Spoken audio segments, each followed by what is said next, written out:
Mr. Ari X, Mr. Are you saying I'm back in the video? So a lot has happened in these last couple of videos that I uploaded y'all with just documenting the stuff that's happening right now so that I won't forget and so that there will be evidence or whatever. So you know that my neighbor who I have an ongoing case with in court that's not being even done fairly from what I can perceive, me being a just person, knowing the difference between right and wrong, is not being, I'm not being represented fairly. And at this point, I'm ready to represent myself because I don't trust any lawyer to have character enough for me to represent my life in the manner that it is supposed to be represented. Being as though right now, at this moment, I'm not allowed to go home based on a lie. Now, this story goes back months about September last year, this time when I found cameras in my bathroom at night, okay? I was so petrified, I did not want to make it a big deal. So I try not to make a big deal. But overall, I was petrified, I didn't have any place to go. Like, I had exhausted so much money just trying to, like, stay in hotels throughout the pandemic to try not to stay home. It was just a whole bunch of stuff happening and confusion in my life personally. I wasn't, my relationship with God was strong, but it got even better because of the circumstances that I've been through and been in. And it's taught me to be patient, loving, and to have understanding of my own self. Because we always try to perceive everybody else's life, perceive people, and we forget to try to figure our own self. So I'm not even allowed to go home or anything because I'm not evicted, but I'm not allowed in my home because of a lie. Mind you, these people are immigrants. Mind you, they just let immigrants into the city of New York to stay in hotels. I was born here, okay? Was I born here? I was stalked and harassed and made to seem as if it was me. And when I did submit evidence to my last lawyer, he didn't submit it to the judge. So now it looks as if I don't have evidence because me and my new lawyer are at a miscommunication to some extent. But I'm just think that it's best if I probably represent myself. And then like with the court case, so Zoe, my son, he wasn't with me because of the stuff that's happened in my house. Like my neighbor literally attacked me in front of my child. It sounded like he was beating his family up. It just don't sound righteous over here. It seems like a lot of stuff happened. The only way I know is because I live next door. Because the time that I told y'all, he knocked on my door and asked me what I believe in, and I was just like, "What? That's stupid. That's dumb. That's not your business."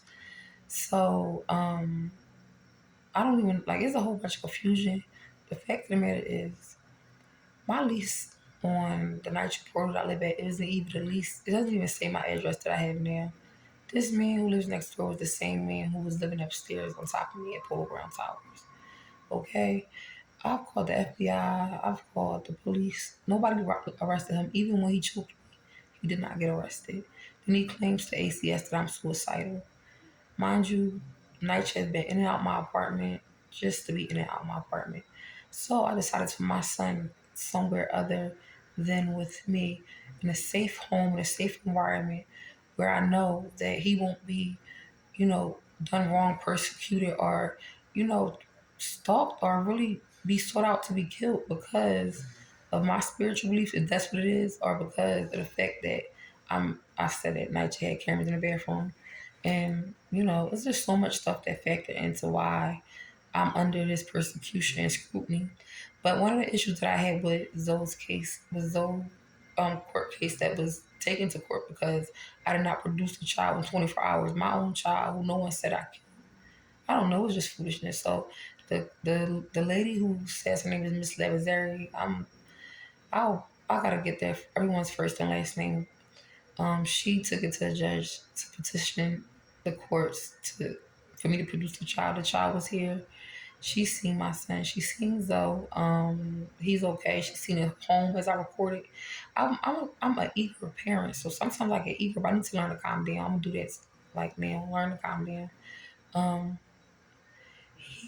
she, they came to the home, but every time we get into these court meetings, it's like 15 people there, 10 people there. with unmarked. They don't have no names. They faces not there. They It's like so many people there. And then lawyers are sliding in and out of the court case. Like I had one lawyer, another lawyer popped up and said she's representing Zoe. And I'm just like, the only people at this point to eliminate and alleviate so much confusion. At this point, the only person that I would like there is ACS, me, and the judge. I don't see why anyone else would have to be there. And also, I don't see why it's being held virtually. At this point, this last court date could have been held in person because of the amount of time that we all had to present to the courtroom. Um, I'm not like it's just a lot of stuff that I'm not in favor in, and a lot of injustice happening.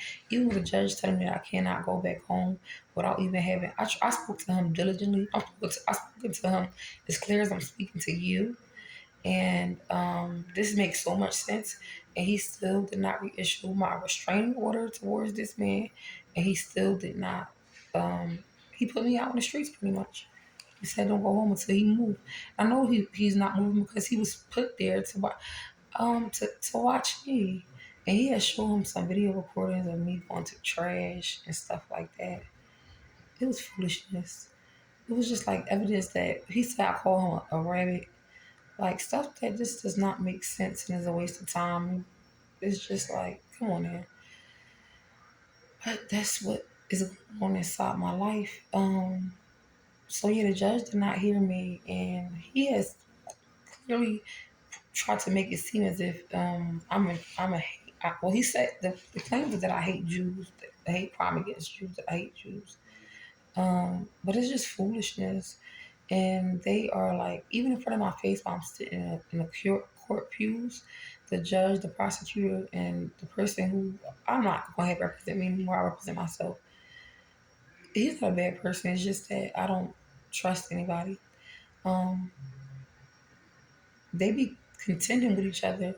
So all of these plans were put into place, and for all I know, it could have been put in place to try to take my child from my custody or whatever. Because it's clear that the man next door either works for the Department of Justice, FBI, or some people who are legal or something, and it was set out against me. But the thing about it was, it wasn't supposed to happen, and being as though I was made aware.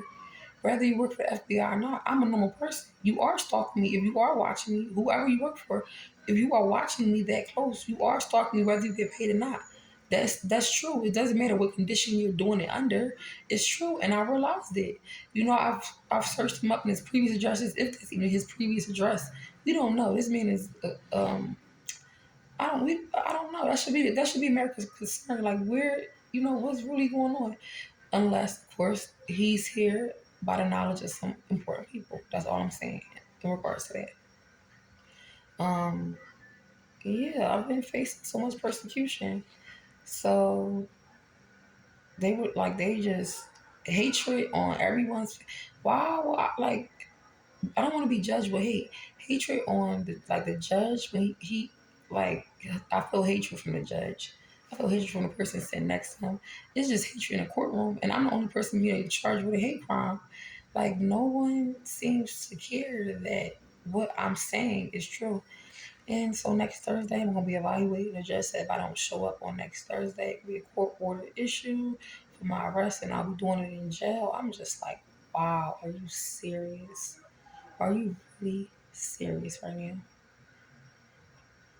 I'm being treated like a criminal over things that I would never do. Do you understand me? Do you understand? This is ridiculous. Things that I would never do. I was raised with character. I was raised with love. I was raised with respect. And I was raised under the grace of God. My mother was a church woman, so I went to church a lot. And that didn't, at the time I didn't understand it like it, but now I see why. Because with that footprints in the sand prayer, we our footprints in the sand, and beside us will be our Lord to hold our hand, to help us when we need a hand. And sometimes we'll only see one footprint because that's when God will pick us up and carry us across our burdens. But even today, they're like safety planning. I'm like, I had the ex lady who mentioned safety planning. Is there something that me and Zoe are unaware of, or me and safety planning? Am I in danger? Is Zoe in danger? Do y'all know something that I do not know? besides the fact that this unjust stuff is happening, and you know, a lot of things have happened. If you just watch my YouTube channel, not the nonsense about, I'm gonna just private all the nonsense so that you can just see what matters from this point on. Because I know that my life is purposeful and it has been in effect in existence for a reason since the day that I was born. That's just how God will have it to be. So for this to be rising up against me at this moment in my life or against anybody is just unjust. But I know God don't play about me at all.